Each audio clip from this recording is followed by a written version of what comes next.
Oi, meus amores! Eu sou a Tia Love e tô muito feliz de ter vocês aqui no nosso canal. Bora lá?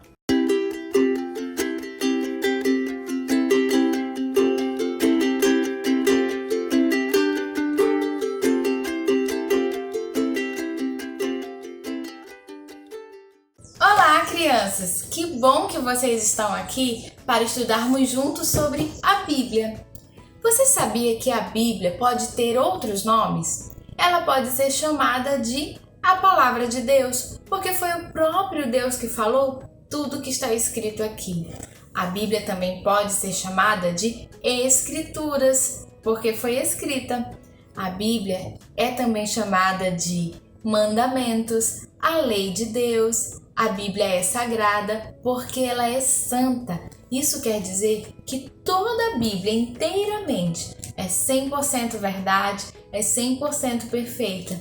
E somente a Bíblia é um livro assim porque é a palavra de Deus. Somente as Escrituras é a verdade de Deus para a minha vida, para a sua vida. E é nas Escrituras, no livro de 2 Reis, que conhecemos a história de hoje. Uma época em que o povo de Israel havia se esquecido do Senhor e dos mandamentos. Eles estavam em grande pecado contra Deus. Eles não adoravam mais ao Senhor, nem seguiam as leis de Deus. Então, um rei muito mau, chamado Amon, morreu. E o seu filho, que era apenas uma criança com 8 anos de idade, se tornou o novo rei em seu lugar. Josias não só tinha que usar uma coroa, mas também ele deveria dirigir a nação inteira, tomar as decisões de liderança para o povo.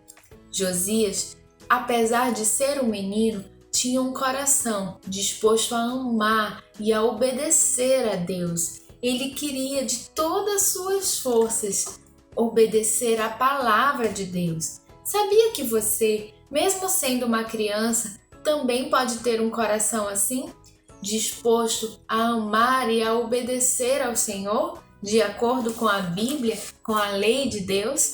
Vamos aprender hoje. Josias, quando já foi crescendo, tomou a decisão de fazer uma reforma no templo de Deus, no lugar em que o povo deveria ir adorar a Deus. Esse templo tinha ficado abandonado desde a época do rei Salomão. Foi aí que, reformando o templo para trocar as madeiras, as pedras, eles encontraram um rolo com a lei de Deus escrita ali, perdido dentro do templo. Então o sumo sacerdote, chamado Ilquias, procurou o rei e leu tudo que estava escrito ali, na lei de Deus, na palavra de Deus. Quando a leitura foi feita, o rei Josias sentiu profunda tristeza no seu coração, porque ele percebeu que haviam realmente se esquecido do Senhor. E ainda algo mais grave, havia um castigo de Deus escrito ali naquela lei para o povo receber, porque tinham se esquecido do Senhor.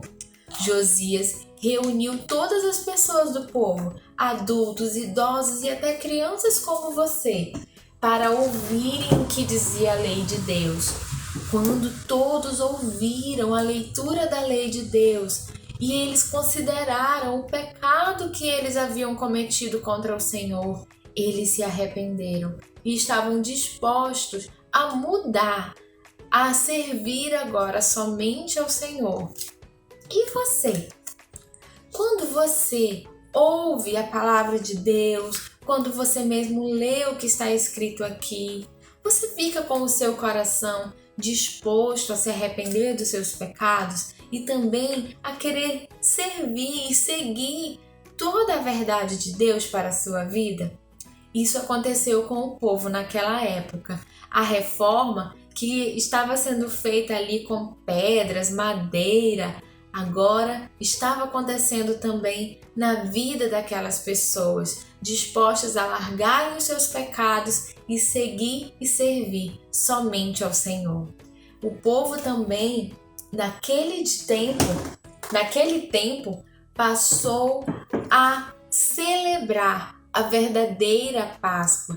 O rei Josias doou cordeiros ao povo para serem sacrificados. Dessa forma, com o sacrifício do cordeiro, assim como eles fizeram lá no Egito, passando sangue nos umbrais das portas e matando o cordeiro, eles estavam esperando o Salvador, o Cordeiro de Deus, o Senhor Jesus, que viria do céu para salvá-los dos seus pecados. E olha, Jesus já veio e ele ali naquela cruz foi pregado, o seu sangue foi derramado no madeiro, ele morreu e deu a sua vida e o seu sangue como pagamento pelo seu pecado, pelos pecados do mundo inteiro.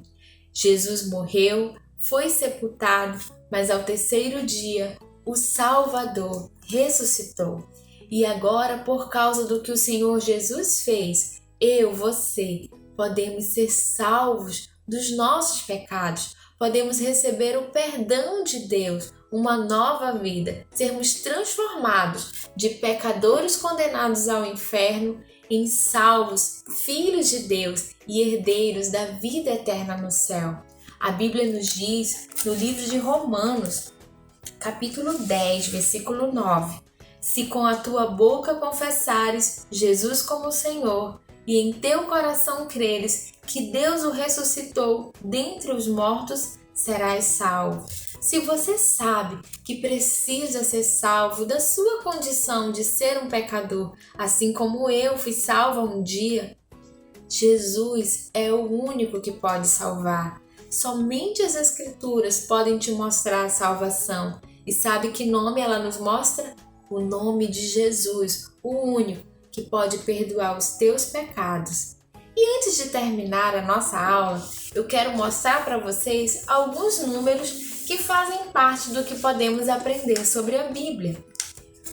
O número 1 nos lembra que a Bíblia tem apenas um autor, que é o próprio Deus.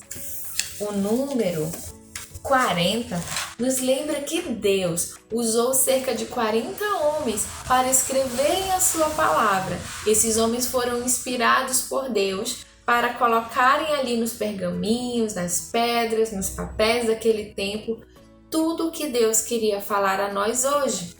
E esse número aqui, o número 1600, é o total de anos que demorou para a Bíblia ser escrita.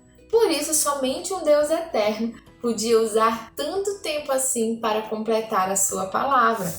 A Bíblia completa tem o total de 66 livros, nenhum a mais, nenhum a menos. A Bíblia completa tem quantos livros? 66. Agora, 39 livros ficaram prontos antes de Jesus nascer e nós chamamos de Antigo Testamento. E os que ficaram prontos depois que Jesus nasceu é o Novo Testamento, com 27 livros. Agora que você já sabe esses números, você sempre vai poder descobrir a verdadeira palavra de Deus, a Bíblia. E somente as Escrituras te mostram a verdadeira salvação, que é o Senhor Jesus. Vamos agradecer a Deus por isso? Você pode orar aí também? Senhor Deus, muito obrigada pelo teu amor por nós, em enviar o teu Filho, Senhor Jesus, para a nossa salvação. Obrigada, Senhor, pela tua palavra. Nos ajuda a ler, a obedecer tudo quanto está escrito nesse livro santo, o teu livro, ó Senhor. Ajuda a mim e cada criança. Em nome de Jesus, amém. Obrigada, tia Aline. Muito obrigada pela sua lição. Eu estava lembrando aqui que foi na Reforma Protestante. Martinho Lutero, em 1534, ele imprimiu a primeira Bíblia traduzida do grego para o alemão, que era a sua língua. Antes as pessoas não conseguiam pegar assim uma Bíblia e ler por elas mesmas. Elas tinham que ficar esperando que as pessoas dissessem o que estava escrito nelas. E se fosse mentira? O que muitas vezes acontecia. As pessoas diziam o que estava escrito, mas nem sempre era verdade.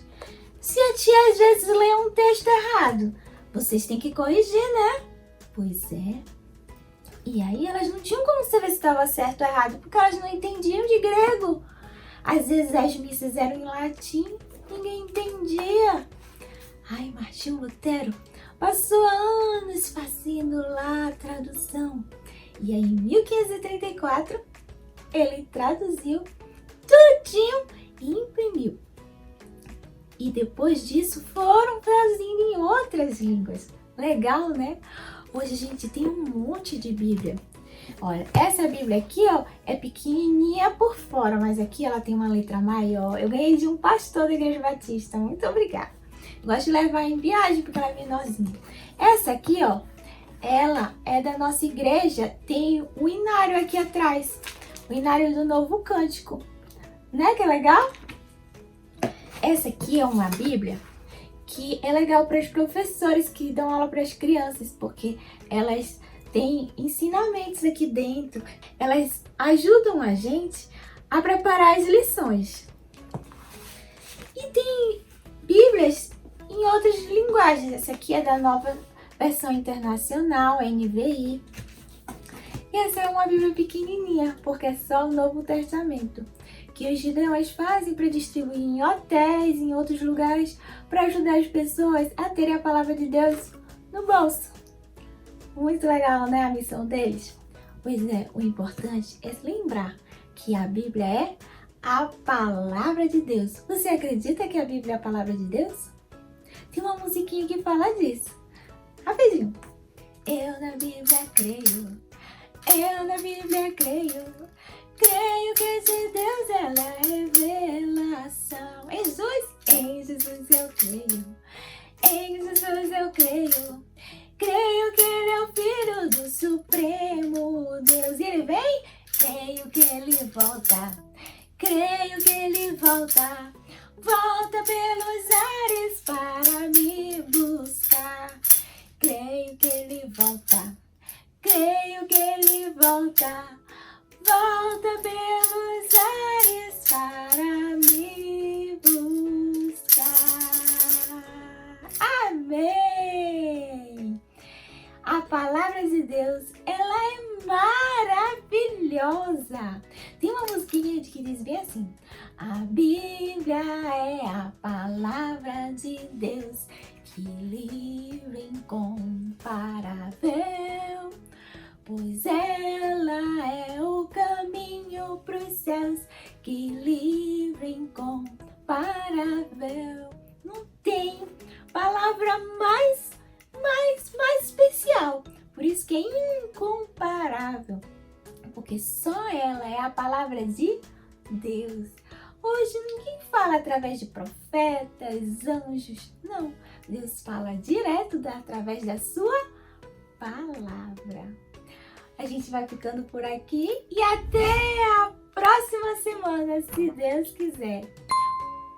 Um beijo bem grande e um abraço da minha casa para sua casa. Tchau!